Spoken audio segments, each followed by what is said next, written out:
Good morning. Good morning. How is everybody? I think we're both afraid to say her name. Yeah, no. Xanet Pailet. Yeah. Xanet There you Pailet. go. You got it right. Yes. That was amazing. Welcome. How about that?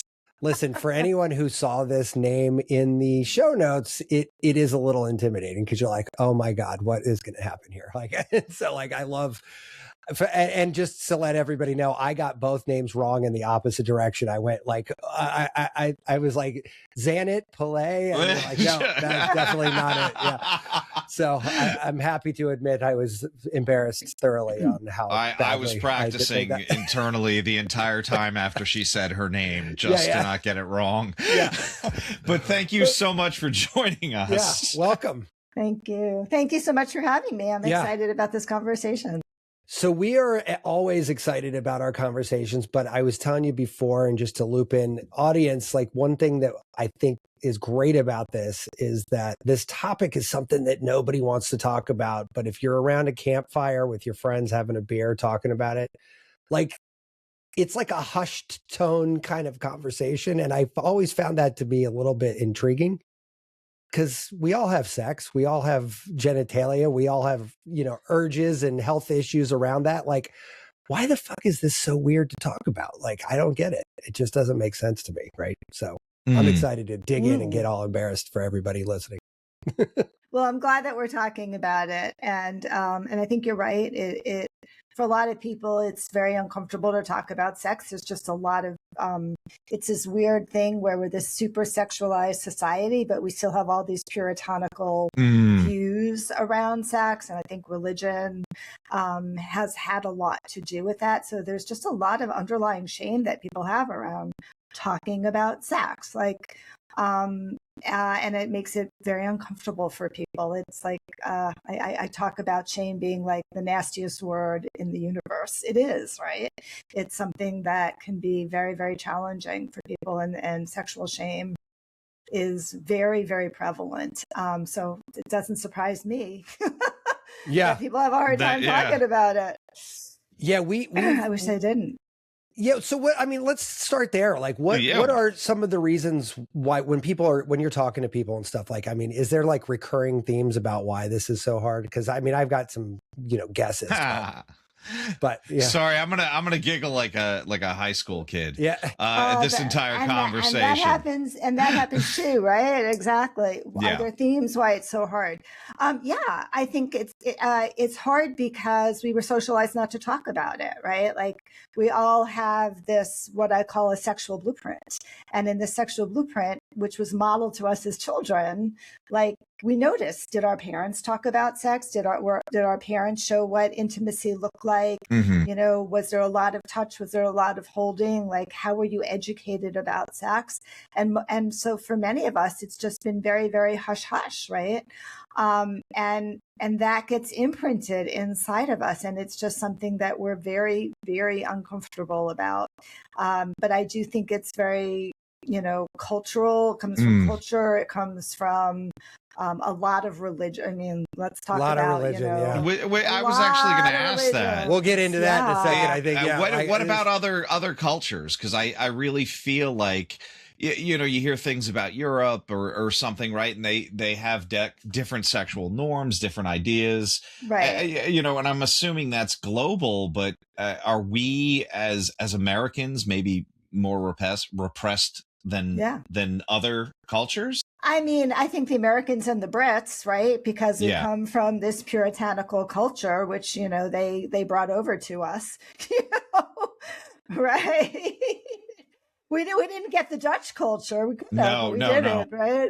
So I think we come from a very puritanical religious culture, right? That Christianity is really all about, purity. And I wasn't raised Christian, I was raised Jewish, but and sex was, forbidden.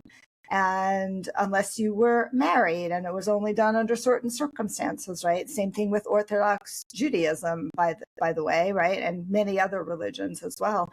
I think, Islam is also very not sex positive. Like I have had a lot of Indian clients who have also had a lot of shame and challenges around sexuality, right? So I think it's kind of pervasive in certain parts of the world, culturally, that sexuality is something that you just don't talk about. It's private. It's between you and another person. And we don't get educated about it. And therefore, when we have problems, we don't even know what to do. We don't know what's normal, what's not normal. It's funny, Brett Goldstein, the comedian writer for Ted Lasso, we saw him here in Baltimore, and he made a joke about the American bathrooms, that how they've got a gap below the walls. He's like, you know, in the UK, it goes all the way to the ground. He goes, I just want to take a shit like a civilized human being. And I'm like sitting there, he's like, he was so embarrassed by that. I'm like sitting there going, that's funny how culturally something like that, little tiny detail and how we change things. You're like, totally. What the hell do you mean I have to see somebody's ankles next to me while we're out? You know, like that's insanity. Like, what kind of barbarian are you? And it's just funny, to Tom's point. Like, I mean, you look at like, what was that other comedian said? Like, what is this? And it was like a Muslim porno, like where they have just like, you see the slits. I was like, oh man, bad joke. But like that's playing on that cultural difference there. Where like, right. Yeah. Showing your ankles there is like, oh my God, holy crap. What are you doing? Well, I'm wondering, and it's pretty funny. I know this, the religion may not be your entire specialty around this. But let's see, I'm sure you probably know more than Matt and I. I'm enamored. We know somebody who made his living as a futurist, and I kept hounding him about this because he made a passing comment basically about this kind of resurrection of female-based religions, right? I mean, that a lot of those things coming out of Africa, it was always a female deity. We see it in some of the more, let's call them traditional pre-Abrahamian religions. And I'm wondering, if there was kind of a matriarchal figure, would sex be viewed completely different? Yeah. You know, would it not be as taboo? I think you're totally right. Like, you know, when I think about some of my, you know, leanings towards Tantra and sacred sexuality and Taoism, right? That was all about the worship of the goddess.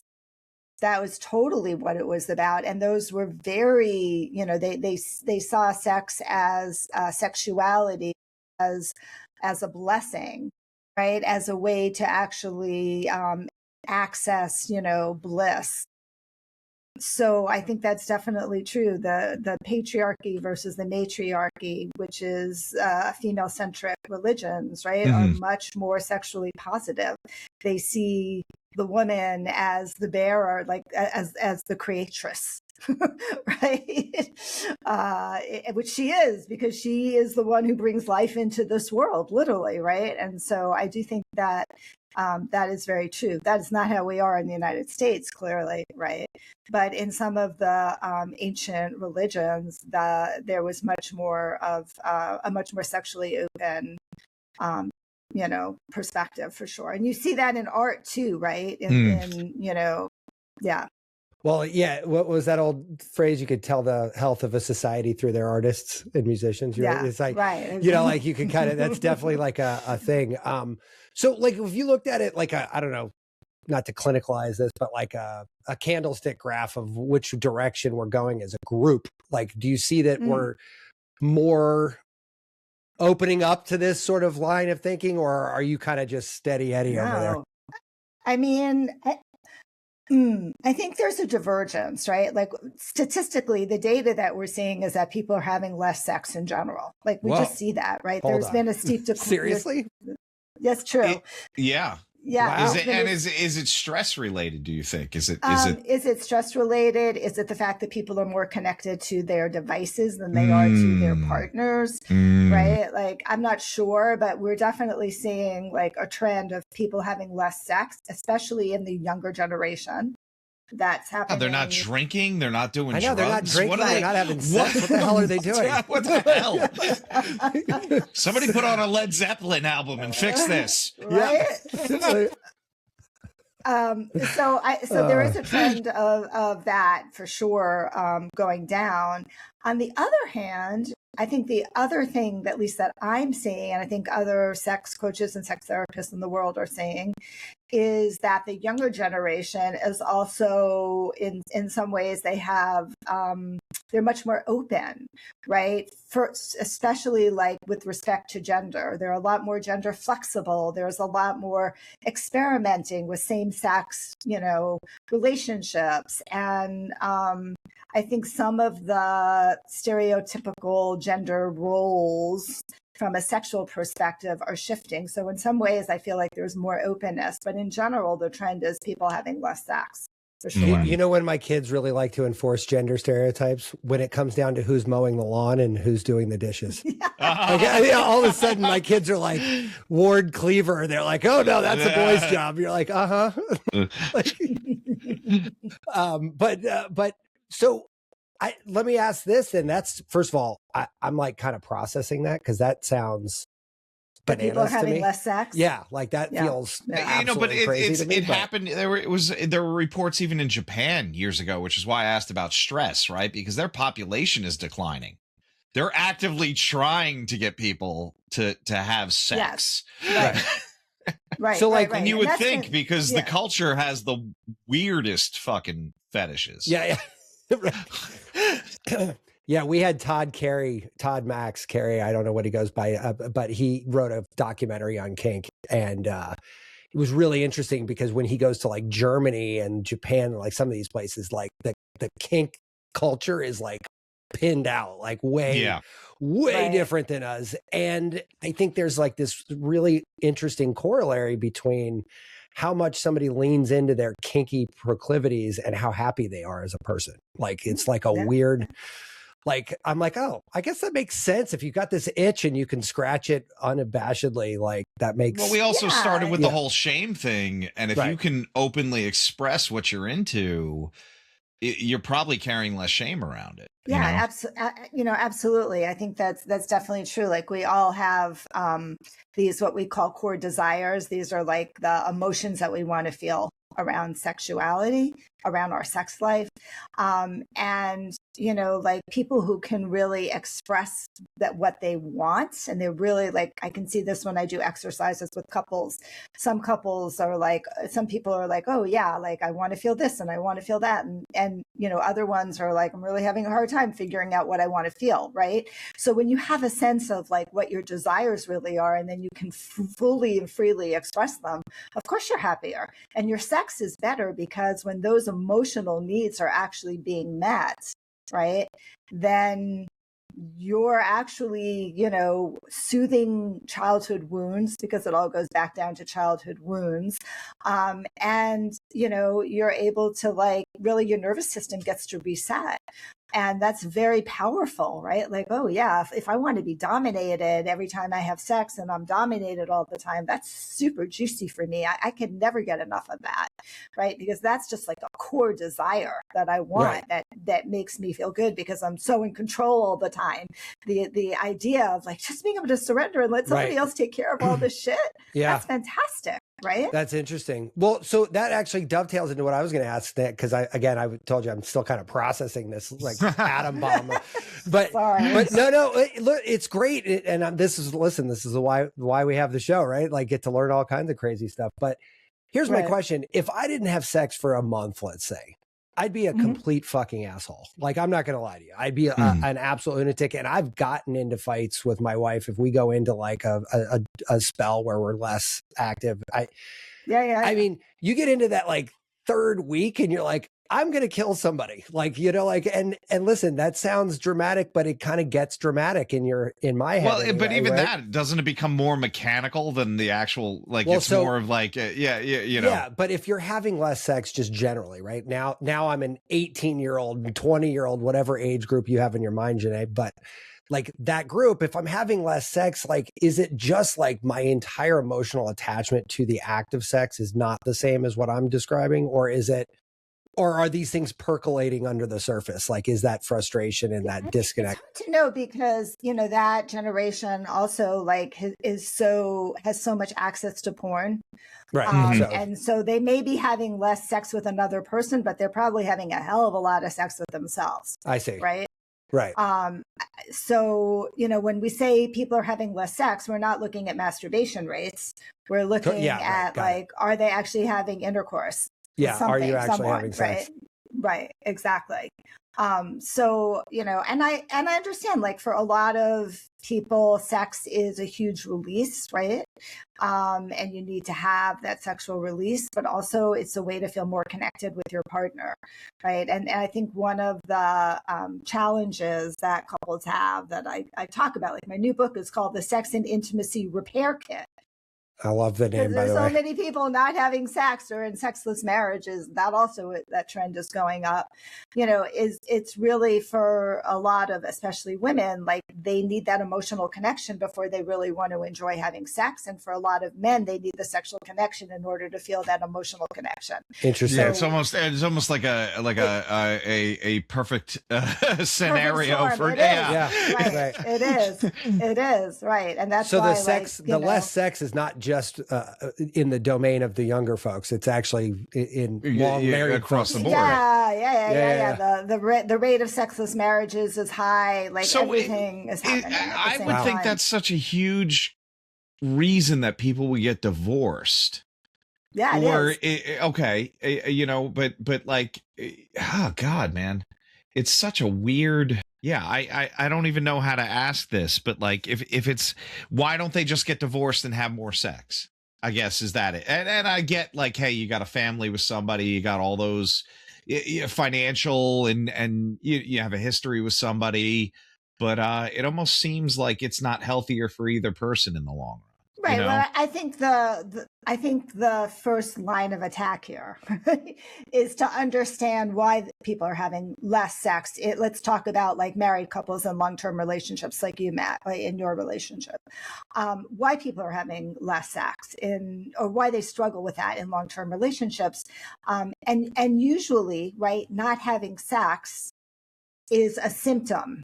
It's a symptom of other stuff that's going on in the relationship itself, right? So I'm not feeling connected. I'm not feeling emotionally safe with my partner. I feel like I can't express my desires, my wants, and my needs. I feel like, if I say something, it's going to be used against me, it's going to be weaponized. Sex is often weaponized, right? Or I'm going to be manipulated. So for me, the focus always, when somebody shows up and they're like, we haven't had sex in 4 years, which for me happens all the time when I work with couples. It's like, okay, well, let's talk about what's actually going on underneath in the relationship, because we still love each other. We're supposed to. I don't want to throw in the towel. Each other. Yeah. Right. And so really examining what's going on and helping them create more of an understanding and compassion and feeling safer with each other emotionally will often just open up the spigot to the physical connection as well.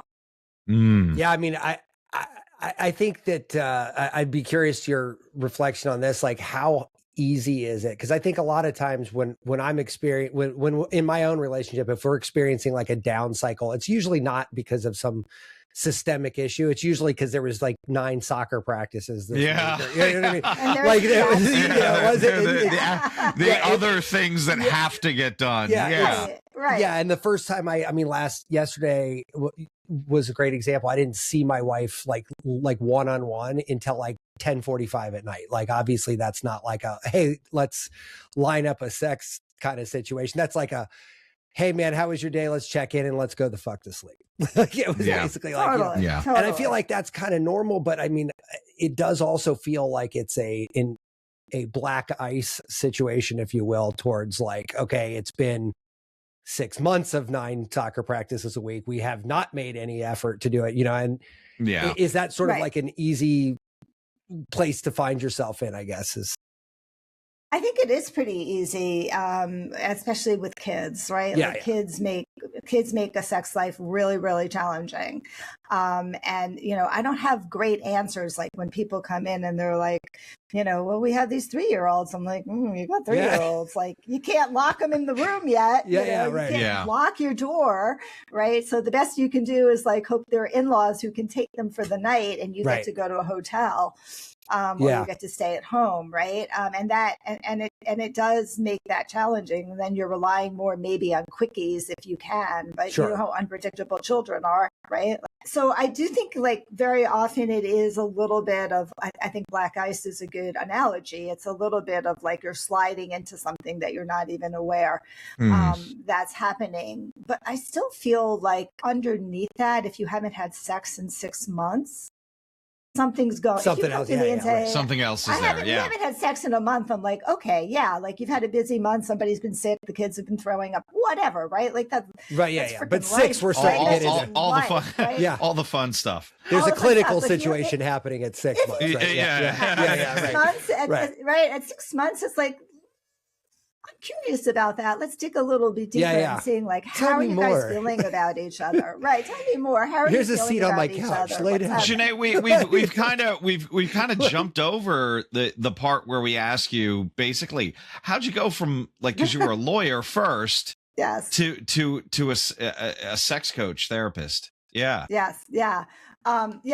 Well, I mean, I was in a sexless marriage for 26 years, so I know what I'm talking about when I know what it's like being in a sexless marriage. That is a long time. Long time to be in a sexless marriage. I'm sure he loves you talking about it as a career now. Sure, too. Hopefully he doesn't watch this stuff anymore.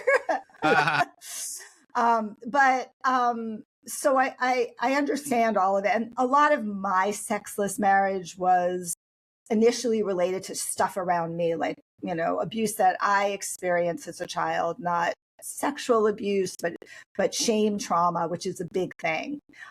So it doesn't have to be sexual in nature. Any kind of trauma, any kind of.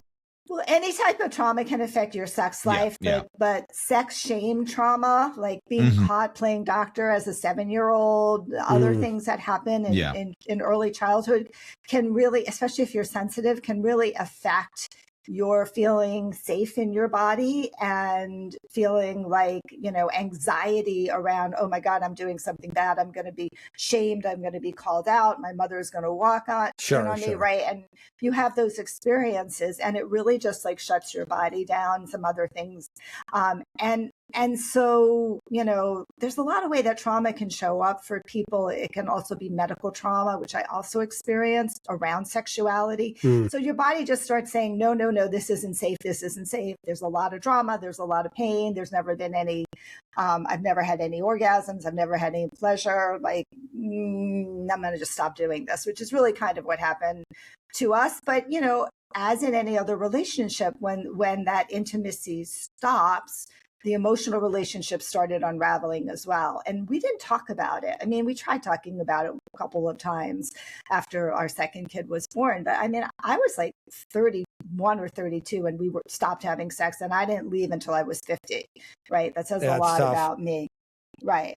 And so, but when I left the marriage eventually at 50, I had to really like take a deep dive and look at like what the hell is going on for me. Cause I know I'm a relationship person. I wanted to, you know, remarry or be in another relationship, but I knew I hated having sex. So how the hell was I going to do that in the middle of New York City, right? That just wasn't going to happen. And so I did my own deep dive around my own trauma and my own work. And that led me to learn a lot about sexuality, which I got very interested in. And as I saw my body changing and as I started to open up and have like some really great sexual experiences for the first time in my life, I was like, oh my God, like, what the hell was I doing before? Exactly. Why did I waste so much time? This is what I'm really passionate about. This is really what I want to do. I want to help other women because there's so many other women who have had the same experience. I don't want them to be in a sexless marriage for 26 years, to waste 2 decades of their life, you know, not having enjoyment, not having pleasure. And so that was really the shift for me. And then I just like took one training after another. And then you went down. So you got bit by the bug. This is an interesting thing. And Matt and I both have wives. We're all about your age. We're all around the same age. Yeah. Do you think part of this was the hormonal shift with like maybe perimenopause, or were you starting to feel something different? And the only reason I'm asking that is because, you know, we have a lot of women that come in the clinic that are about our age too, and some of them will have this kind of awakening around that time. Like something leveled out with their hormones once they got past the hot flashes and the body aches and all the horrible things that may be happening there, where they're like, and I've seen it a handful of times where they're like, look, I've been married to this dude for however long, I'm out. And it doesn't seem to be like, I'm not, you know, you can't blame either person in the relationship. Something was just wrong and it wasn't going to get corrected. But do you think there's a component of that? I mean, when you work with people, are these all age ranges, or are they people that tend to be closer to our age? Varies. My clients probably average age are in their 40s, I would say, although I've certainly worked with, you know, people in their probably 30s would be late 20s and 30s. So I think part of that is like, do we even have the time for this? But, you know, more and more, you know, I see more and more women who are having children really late in life, like in their 40s, right? And so then they're dealing with like perimenopause and being a new mom and their sex drive tanking, right? That's a hell of a combination. That is a perfect storm. But in answer to your question around that, honestly, I think that, how do I say this? I think that there's like a natural, there's a natural change that just occurs. And I don't know that it's hormonal per se, as opposed to like, I've experienced as part of my life. It's been great. I've had children. I've had a marriage, you know. I think I just want to go do something different. Like I'm not that happy, right? Like a next chapter kind of situation. And okay. I think that's true. Like I feel like, you know, the fairy tale that you get married and you stay with the same person till, you know, the day you die is just like, for some people it works, but for many it doesn't, because as human beings, we're just evolving. And especially when we grow at different levels, I think women, as they get older, they get more, you know, they finally, like me, right? Like I was a lawyer, I was a mother, I was a wife, I was a Broadway producer. Like I wore so many, so many hats, right? And then I was like, but I don't know who I am. Like, who is this person inside? What do I even want in life? And I think that once our children are, you know, out, right? And this is why that so many people in the empty nest syndrome at the empty nest stage end up divorcing. Like once the children are out, you turn to this person who you've been living with, and you say like, who the hell are you? Yeah, right. Where'd you come from? Where'd you come from? And like, is this really what I want for the rest of my life? So I think women go more internal, and then they have like more freedom to be able to explore, who am I and what do I want? If this isn't that what I want, then I'm going to go start my second chapter. Yeah. That's, you know, it's funny. I just read an article a couple of weeks ago about this new idea of a third age, right? Like this, I don't know if you've seen this, or it seems to be in my feeds now, but this idea is that like, instead of retirement being this sort of like starting point for a decline to death, it's like a starting point of whatever's next, to your point, right? Like, I think I think that happens with longevity too, Matt. Well, exactly. You know, we're starting to live long until death do us part is fine when you're dropping dead at 50. Right. Whole different story if you're leading to a buck like, 20. You're like, oh, fuck. At 100, you're like, this is a long fucking time. Well, you know, one of our earlier episodes, I don't know which one it was, but we did talk about this. We're like, what happens if you live to 100?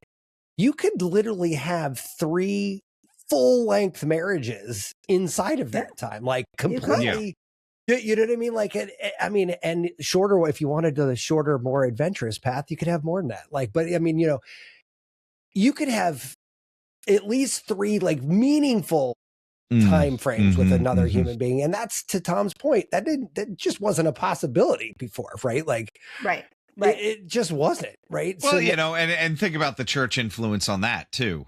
Like, you're not getting out of this alive. Is essentially Christianity's a death cult. I'll leave it at that.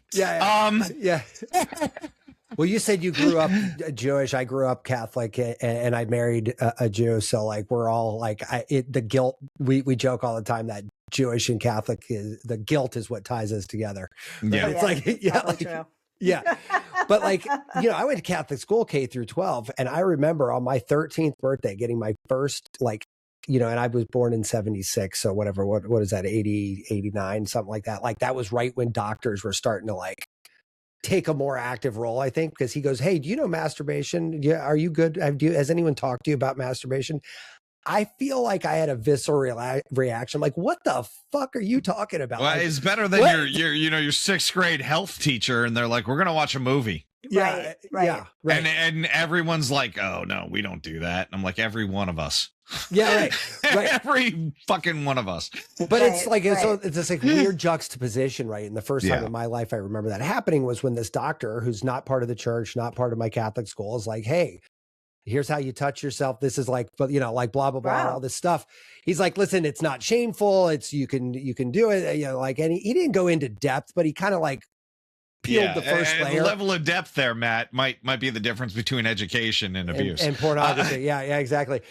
But like when I went back to school, if I would have talked about that experience at school, I probably would have gotten a detention. Like for sure, my parents would have been called. Like, like your son is talking about masturbation. We cannot have this, Yeah. I love that. I mean, I haven't heard that pediatricians do that, or maybe that wasn't. Well, I mean, this was in the 80s, 90s, 80s, whatever. He grew up in California. I grew up in California. It's all fucking thing. Right.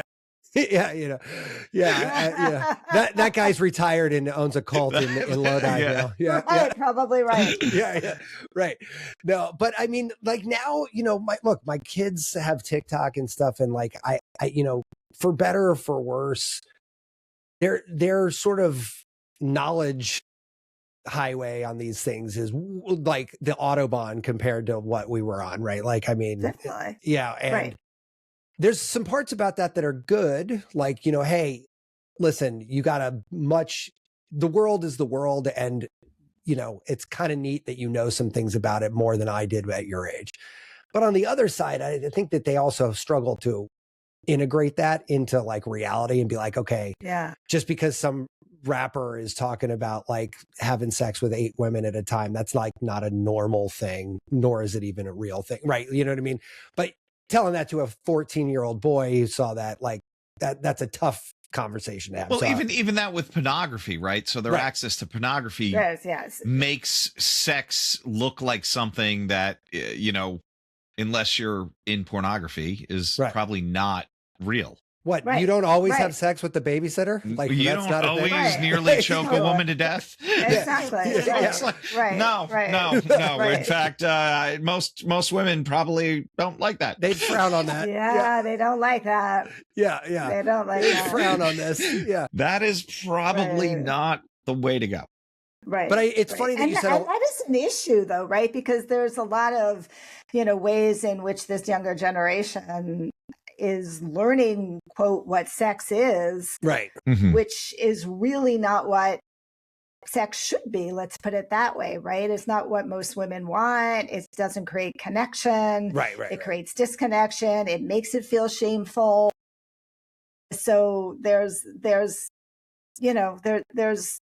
problems with them having so much access to it, and nobody's saying like, yeah, this isn't really what a penis looks like. This isn't really what, a pussy looks like. This is all, AI generated or whatever they do. Oh, and then the AI side throws a whole different wrench into this equation, doesn't it? Yeah. Right. Exactly. There was a client of mine who actually had created a AI dating site, which boggled my mind, right? But they created it, and this was actually like a year and a half or so ago. So it was like pretty early into the Gen AI like thing, right? We were probably talking about mid 24 kind of area, and men were giving them like 20 grand a month to these AI avatars to do, and here's where it got weird.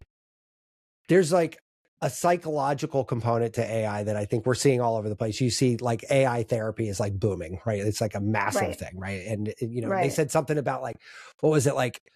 What was like 6 out of 8 or something kids had talked to Chat GPT about a companionship level thing in that week. Like it was like some crazy fucking number. I was like, oh my God, this is insane. So I get that part. You're like, hey, I've got this friend that I could have a Zoom call with, essentially, as you can talk. But if today I feel like big tits, like I could also be like, can your tits be a little bit bigger? And they're just like, you know, like, because it's all AI. It's all a math formula, right? Right. You know, like, and when you actually have no rate limiter on that, like, that's like, can't be great psychologically, I think, for somebody. You're like, oh, take your asshole and pull it open. And, you know, you're like, what? No, what's happening? Yeah, it's a little too much there. Yeah, right. You know, but it's a possibility now. You can do that right now, today on the internet. I know.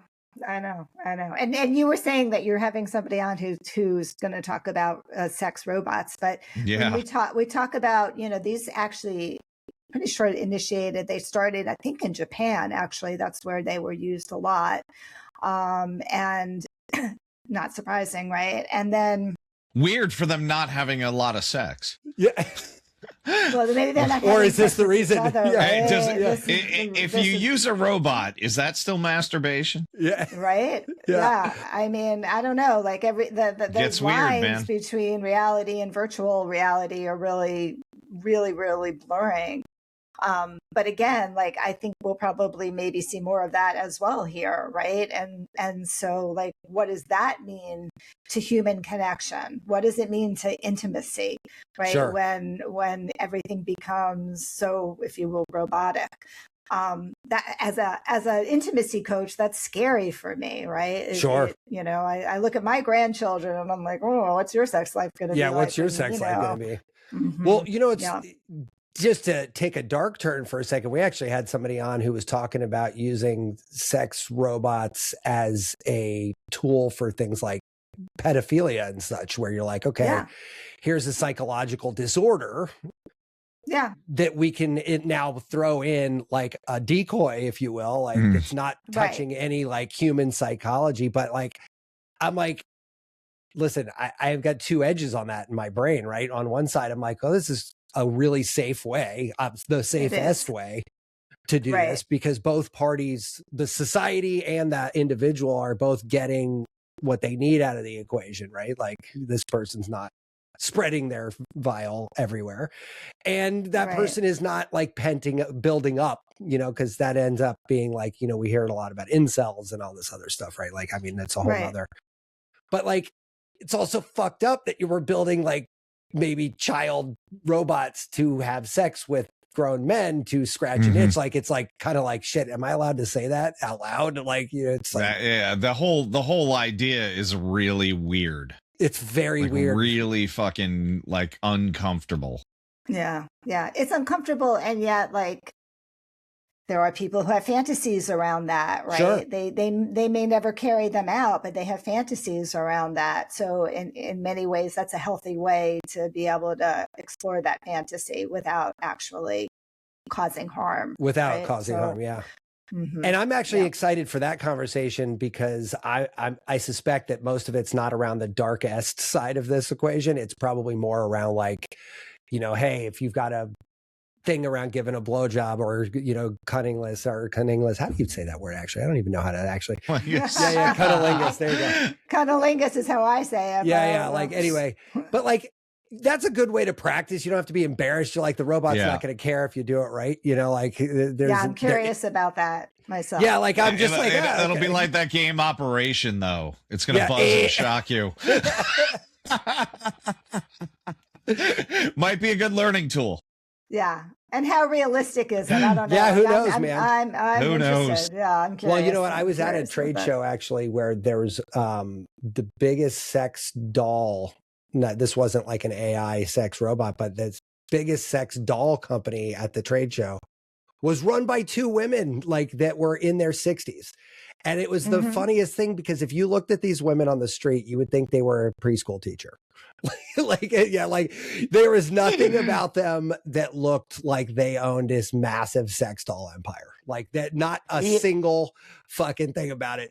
And then when you talk to them, you've never seen two people who know more about their product than these two humans. Like, they knew everything.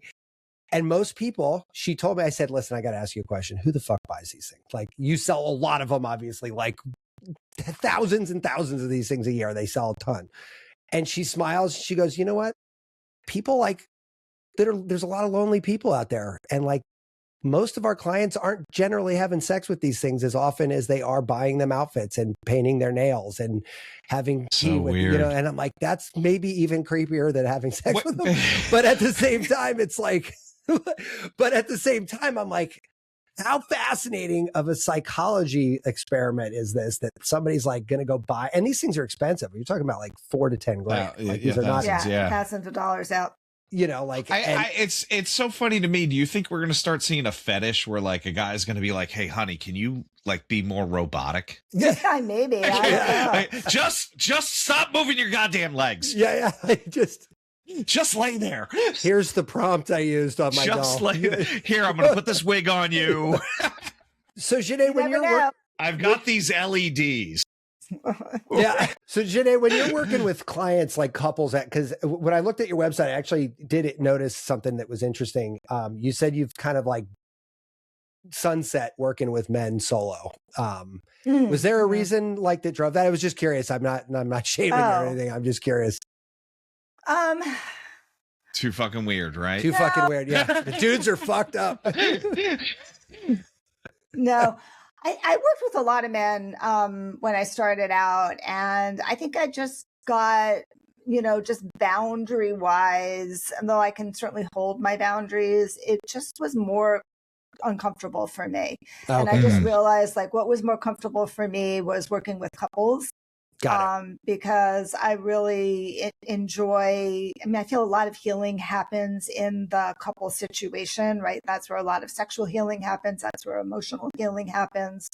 And that's just something that I've just enjoyed, the dynamic of couples and, the complications of their relationships and helping them work through it. I think it's maybe just been a little bit more interesting for me. And then like I don't do hands-on work. I used to do hands-on, sexological body work. But I really don't do that anymore either, because I just like the relational piece better, I guess I'd say. And then I do work with women as well. But yeah, I haven't worked with I had one client I worked with for a long time, but I haven't worked with men in a while. And that was just a personal choice. Yeah, I was just curious. I love men, but it's just my decision.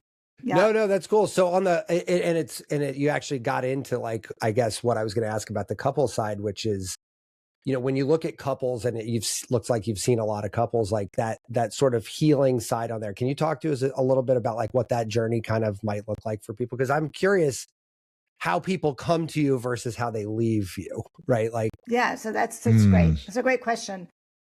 So I have like a 90% success rate with my couples that I work with. So primarily what I do is I work with couples I have these retreats. They're basically 4-day retreats at my property in Asheville, North Carolina. And then I do group retreats as well. I actually have one coming up in February. But in my private retreats, I just do a very deep dive with the couples. And so we always start with helping to work through the communication and the emotional safety piece, right? Like making them feel better about each other, creating a situation where they can actually be vulnerable and communicate and talk to each other about sex, about love, about how they want to be loved. And my work is, and I think the reason it's so effective is because it's experiential and it's interactive. Right. So you really need to understand, like, what does it feel like when you're looking in your partner's eyes and their tears start coming down their face? Like, what's happening inside of your body when you start to refeel that connection, when you've had a hard time, you've been fighting and et cetera, for a while. Right. So I really feel like and I say this on my website, you can't talk your way into better sex and intimacy. You have to feel your way into it. And so couples have the experience of coming here, sometimes very disconnected. Sometimes they're just like roommates. I get a lot of roommates, right? A lot of roommates with 8-year-old children. A lot of roommates, right?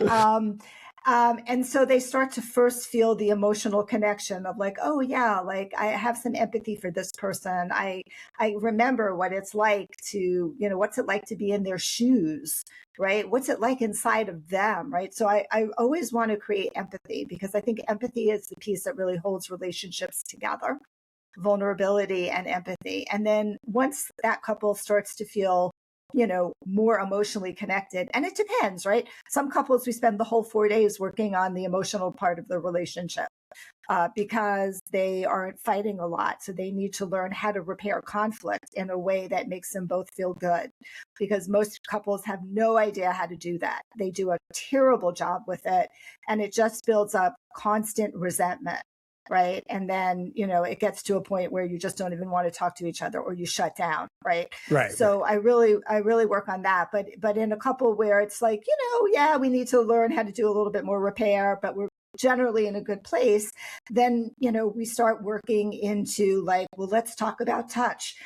And let's talk about sex, and like, how do you like to be touched? And I'll show all sorts of different ways to touch that they get to explore. And then we'll look at like, what's your sexual style? Are you more kinky? Are you more sensual? Are you more energetic? And they get to explore that as well. So it's a very interactive space where they get to experience and explore what it feels like when their partner actually gets turned on, what it feels like when their sensual touch in their body starts to feel like shivers, right? Right. In a very safe space, going kind of slow, so that their body can really integrate the experience. And then, there's a lot of integration that happens outside of the sessions, where they actually sit and talk to each other about something that happened in session, or something they've never talked about before. And then, they get to stay in my very, very sexy, and I mean very sexy, Airbnb, where they get to practice, and they get to, try different things out. And then, not infrequently, they'll come back the next day and they'll be like, well, we tried this, Xanet, but it was a disaster. I'm like, okay, great. Well, let's talk about that. What happened? What didn't happen? And so I get to intervene when, when conflict happens, or I get to see what happens and I get to stop it and help before them it blooms. Before it blooms, right? Like, oh, look at that. You're about to get in your pattern. What's happening right now? Right. How do we interrupt it? Right?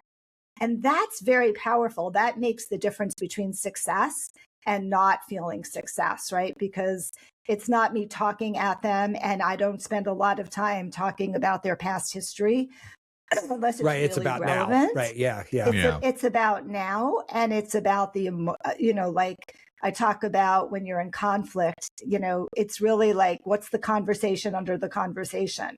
What's really happening here?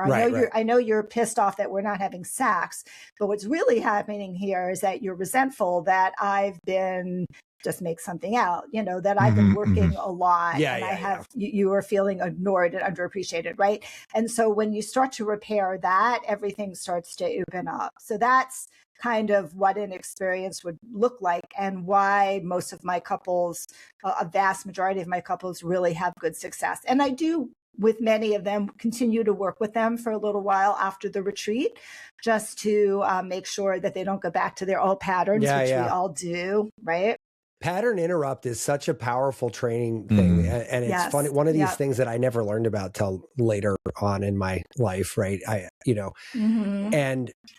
And actually, it's been almost a whole show. We didn't mention Garnet, so I'll just go ahead and do it. But he's got this product called the Neurovisor, and it works on, photo biomodulation basically, and brain entrainment and stuff like that. But it's a lot of that is about that pattern interrupt, right? Like, so it'll be like, it'll give you like this signal, and then all of a sudden it'll jolt you into another one just to be like, nope, gotcha. And that gotcha is what builds whatever you're trying to build, like that. It builds the resilience or whatever. And it's opened my eyes up to like, a lot of the self-limiting things I have in my life. I wouldn't say I thought about this through a sexual lens per se, but a lot of things where I look at a self-limitation that I put on myself, a lot of that's just my patterning and me being like, okay, what I need is a fucking lightning bolt right here to break that pattern. And we had the guys from Hopkins talking about this with psilocybin. They're like, when you have trauma, it's like you dig a trench and psilocybin comes and bulldozes the fucking trench. So it's not there anymore. And I'm like, what a great metaphor, because like, otherwise I'm just running in the same path, whatever that shape is, and so I love hearing that this is like not just in one thing or another. And it's like basically a lot of things. Like you got an issue. Yeah. It's like how we work as humans more so than just maybe one aspect of our life. Yeah, it's a very holistic perspective, right? Which is, I think important in the healing space for sure. But yeah, like with couples, right? Like, the first thing I teach them is like, I do this with my partner too. It's like, oh shit, here we are. We're in our pattern right now. Right. Just saying it, right, stops it. Right. That's the first step. Like just pointing it out. It's not us. It's there. There it is. We're in our pattern. Look at that. Well, and in a way, you're advocating blame to a non-human separate thing from both of you, right? You're like, oh, this is, and I think a lot of people too. I mean, I don't have this problem, but I think a lot of people are like, you hear tantric, right? Like that's a great example, right? A lot of people were taught sex is missionary on Tuesdays and that's sex, right? Like, and that's as far as it goes. Then you get into tantric and you're like, holy shit, you're like upside down and sideways. You're like, what the fuck is going on? And I think a lot of people like get very put off by that because it feels not like what they were taught. Like, do you kind of see a similar, less extreme, obvious version when you're working with couples? People just don't know what they don't know. And that's really, the experience that they get to have when they work with me is like, oh, we get to explore all of these different things, right? Like you've been doing it this way for 30 years. Like, what if you explored that, right? What does that feel like? Is that different for you? Are you enjoying that? Are you not enjoying it? So I feel like people just don't know what they don't know.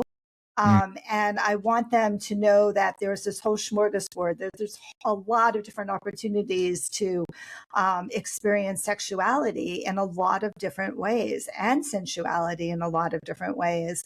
And so just opening up the door to all of these possibilities really will change people's perspectives.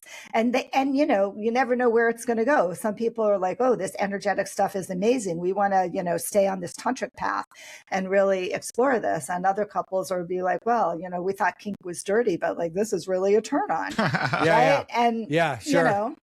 Right. Yeah. So and I suspect there's some people that are like, you know what, missionary on Tuesdays is just fine. We're good. Yeah. And for some people, missionary. But it's got to be good for the whole, like everybody in that couple, everybody in that relationship, Right. Yeah. And I think speaking from a women's perspective and having worked with a lot of women, I think that my experience is that a lot of men, missionary on Tuesday is just fine.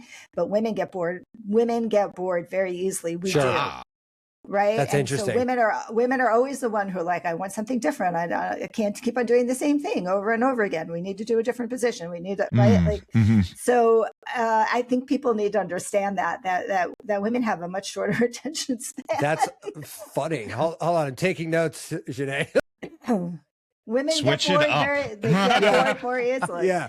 Just even having sex in a different room can make it interesting. Right. So.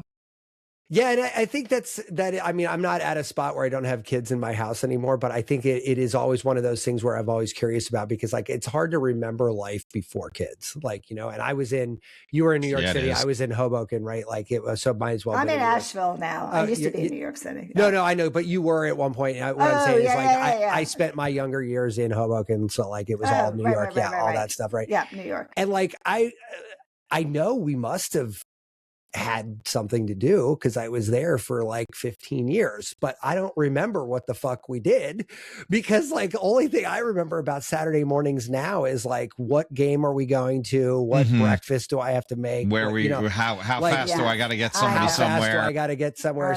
Like, so the very idea, and even if you're on vacation, like Saturday morning isn't like, let's roll over and watch cartoons. It's like, okay, we got to get to the next location, or we got to get to the airport, or we got to go to the thing, right? It's not, I don't just remember that. So like at some point in my life, I'm guessing I'll end up back there again. And I'm like, fuck, am I going to like that again? Yeah. Like, am I going to, right. Is that going to be okay? Like, I feel like I got to like prep Like, in that vein, I had the weirdest thing. I'm like, I would like to try that with my wife, but I don't know if we'll be too old by then. Yeah.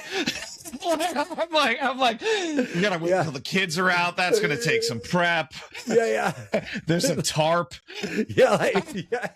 I don't know, Matt. I think you need to take more. You need to come on my couples retreat in February, Costa Rica, right? Like you need to do that kind of stuff, right? Yeah, Costa Rica, right? There. I have a house in Costa Rica. I love Costa Rica. We'll have a conversation about that. Yeah. But like I think it is challenging, right, to remember what it was like before kids. This is why so many empty nesters end up divorcing. Right? And when you said that, I was like, that totally makes sense because, like, absolutely. The marathon's over, and you're like, stay together for the kids. I did the marathon. Is a real thing. Right. We stayed together for the kids, right? I stayed together. We both stayed together for our kids. I didn't leave my marriage. We didn't divorce until both my kids were in college. But you know what? You say that, and like I think a lot of people would agree with you who are in your position. But like it's like you stay together. I think somewhat for the kids, but like also until you have that realization that this isn't working. I think you're staying there just because that's what you're doing. Like I think like the familiar is easier than the unknown. Yeah, and the kids are just sort of like a scapegoat for your I think you're right. aversions. Like you're like, okay. No, I think there's probably, for me certainly that was true, right? Like I was petrified of leaving. I don't have time to divorce right now. We've got a college prep. Do you know how long this will take? Do you know how long? Exactly. You know how much this is going to cost us? Well, you know what? My point is, like, I think you have to make it a priority in the relationship. Right? So, of course. like, as your kids get older, you can go to a hotel, you can send them to their friends' houses, right? And you have to make it a priority in the relationship to keep things fresh, to keep on exploring, to maybe going to a workshop, taking an online class, whatever, right? You have to make it a priority. Otherwise, you get to, like, the kids are gone and you look at each other and you're like, whoa. Yeah. Like who are we and what do we do now? Right. Have we seen the latest CSI episode yet? Shall we put that on? Right. You know what you touch on though, and I think it's something that I love that's happening right now. One of the most exciting things in the world that's happening right now is people are understanding that learning doesn't end. There's no like start and stop to learning. And that's something that I think was not, at least in my world, was not presented to me as a child, right? Like there was linearity to learning. Like you go to kindergarten and then you graduate 8th grade, you go to middle, or you go to high school. You go to high school, you graduate high school, you go to college. You go to college, you graduate, and you're in a workforce. And that's it. Like, and it's very, very like, okay, I'm an electrician, I'm an accountant, I'm a lawyer, whatever, and that's what I am forever. Yeah. Well, we could have 3 full marriages. You could have like 10 full careers in 100 years, right? Like, you can, that 10,000 hours mark, you can hit that in a bunch of shit in that amount of time, right? And like, it's true. And people, but what I love about what you do is nobody understands that also goes into like, it goes into everything. It goes into having sex. It also goes into having sex, right? Like, it's not just about lawyers, right? It's, like, because, I mean, look, if you're telling me all these women are getting bored, like that's information every man should know. Like, every man should know women get bored very easily. They should be wise to it. Yeah, we should all make a note. Let's get tattoos, gentlemen. Let's get a reminder, But like that's something that nobody would know. Listen, nobody would know unless somebody told them, right? Like, hey, have you considered this? No, of course I haven't considered that. Why the hell would I consider that? Right. And your partners that might not bring it up because they're afraid of bruising your ego, right? Or it becoming, like that, like that's a tender issue. Like, oh, I'm getting kind of bored. Shit. Right. It's or maybe they don't even know why they're bored. Like maybe they're just like, fuck, something's weird. Yeah. Right. Right. Exactly. And they may not know that they just want something different. Right. Yeah. Exactly. For sure. But a lot of the women come in and they'll be like, I need something different. Yeah. The women are quite clear. They've known for a while. They're pretty clear they need something different. Right. Exactly. Yeah. Exactly. And that's, listen, I do know one person in my life where that happened, right? It was, the woman came after a long marriage and his narrative was it was out of left field. To your earlier point, it's never out of left field. He was just completely oblivious. I'm sure of that, right? And listen, I think we're all guilty of that. in our own relationships, like it might not be that severe, but when it hit him, it was a fucking landmine. Like it was like the world exploded. And I felt bad because I'm like, well, shit, that could happen to anybody. I mean, she just came out of nowhere. Then I started peeling it back in my head. I'm like, all right, well, was it really out of nowhere? I don't know. Like, never out of nowhere. It's never out of nowhere. Never, and they gave it a shot for a little while, but I think at the end of the day, like, I think without having somebody to sort of negotiate that path with them, I think it's very hard for people to get out of get that pattern interrupt that we were talking about and kind of get that righted. Yeah, totally. And who knows what else was going on in that relationship where she was all probably a ton of stuff. Yeah. But I guess it's cool to know that there's people like you out there that are like, no, this is totally a fucking problem and you can come here and we can fix it. And we can work on this. This is an issue. It's true. Yes. Very important to know that. Yeah. So speaking of which, how do people work with you? And let's kind of explore I think we're wrapping this up right here. Let's figure out how to... Because we do love helping guests out, obviously, but like in this one especially, I think there's like so much like, no, you really need to talk to somebody like this if this is a problem for you, right? Like, just because it's like, that's going to end up like the person I told you about. Like, I mean, I feel like that's where that ends up if you don't find some outlet for this. All right. Well, I can tell you, like my company is called Passionate Intimacy Retreats, and that's the website. But the best way to actually connect with me, I have the website that I would suggest people go to is howtoimprovemylovelife.com, howtoimprovemylovelife.com. And there you will find a intimacy equation quiz, which is kind of fun to do so that you start to learn what your like formula is for intimacy, which might be very different from your partner's. And that starts a discussion because very often people don't know how to start this discussion. And I'm like, well, just take the quiz, see what happens, right?